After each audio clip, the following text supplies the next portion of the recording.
Aspiring leaders, have you ever looked back on your journey and thought, I regret not taking action sooner? Today, I actually want to share with you a powerful story that really highlights the importance of vision, of values, of making some really tough decisions in creating a more thriving and fulfilling work environment, particularly for your own team. If you want a high performing team, how do you actually get your team on board?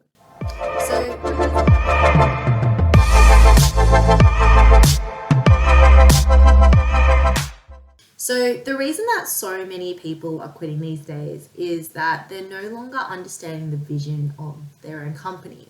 They've lost their motivation and their passion for what they do. And I remember a time when I had lost 5 team members within our business. We were essentially cutting teams and I didn't really want to lose our 6th member. So that's when I realized something had to change. I sat there with one of our top players and asked her what was going wrong. And she shared some really eye-opening insights for me. The first thing that she mentioned was the lack of vision. So she had no clue where the company was going, and neither did the rest of the team. They felt this sense of loss and disconnectedness from the bigger picture of the company.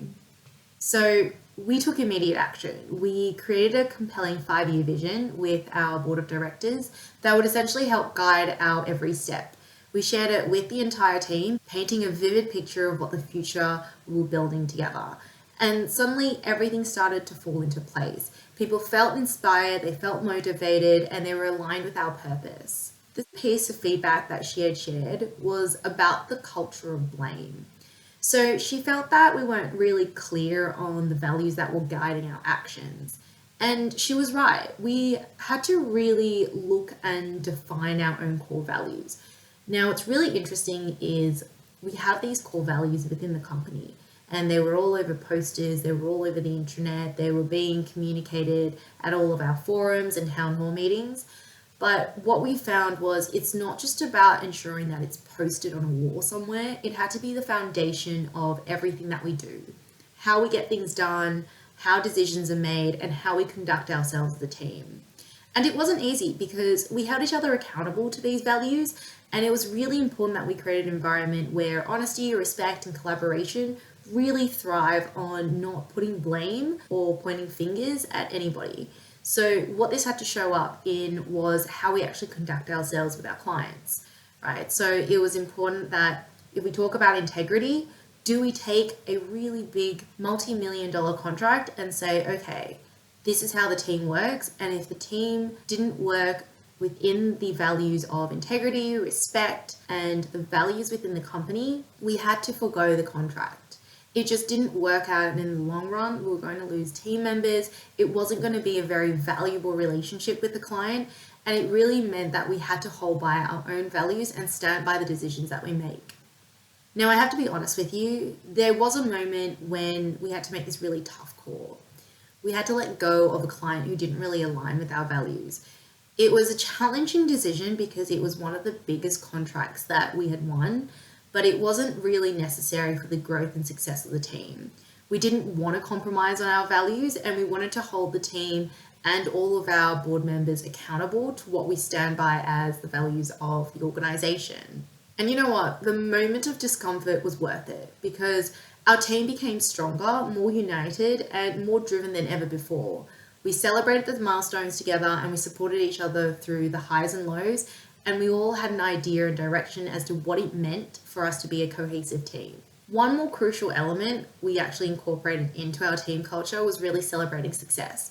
So it's so easy to be caught up in the day-to-day grind of completing projects, of completing contracts, and you forget to acknowledge the wins along the way.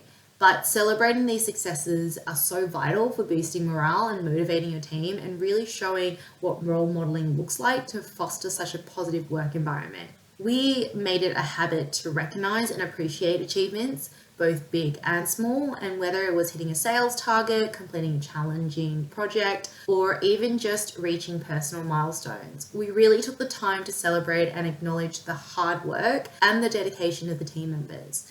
So by celebrating these successes, we were able to create a sense of accomplishment and camaraderie, which fueled our motivation to keep pushing forward and achieving even greater heights. Plus, it really added a sense of joy and fulfillment to the workplace, making it more enjoyable and rewarding, and a better environment for people to speak up and be rewarded for taking risks and being innovative in terms of creative thinking. So, visionary leaders, don't forget to pause and celebrate some of your victories, recognize the efforts of your team members, remember to express gratitude, and think about what forms of recognition is required. So some purely want recognition within town hall meetings, some wanted to be given opportunities for secondment, for new roles, for being placed on different projects. So really think about the needs of your team and each individual team member. It's really valuable to take some time out, not only just for quarterly meetings or like half yearly meetings and reviews, but take the time to get really personable with your team members. It's actually in these moments of celebration that really fueled the fire within us, and it really inspired us to continue to grow towards greatness. And as you embark onto your own leadership journey, remember to integrate some of these celebrations into your team's DNA. Embrace the power of acknowledging success and watch how it really transforms your team's motivation, their own engagement, and overall performance. So don't let any regrets hold you back. Take the lessons that I've learned and shared with you today and apply them to your own leadership journey. Create a really compelling vision, define your own values and the organizational values, and understand how it will align to each of your team members. Make sure that when you do make these tough decisions that it aligns with your principles, and trust me, the impact is tremendous. So remember, creating an inspiring, fulfilling workplace actually lies within you. I implore you to go out there, lead with passion, with purpose, and with courage to really make a difference, because I believe that every leader who has this ambition to really make a change and to genuinely want to help their team has that ability in them. Don't forget to subscribe and click the like button. And if you have any questions, please feel free to leave a comment and I'll always get back to you.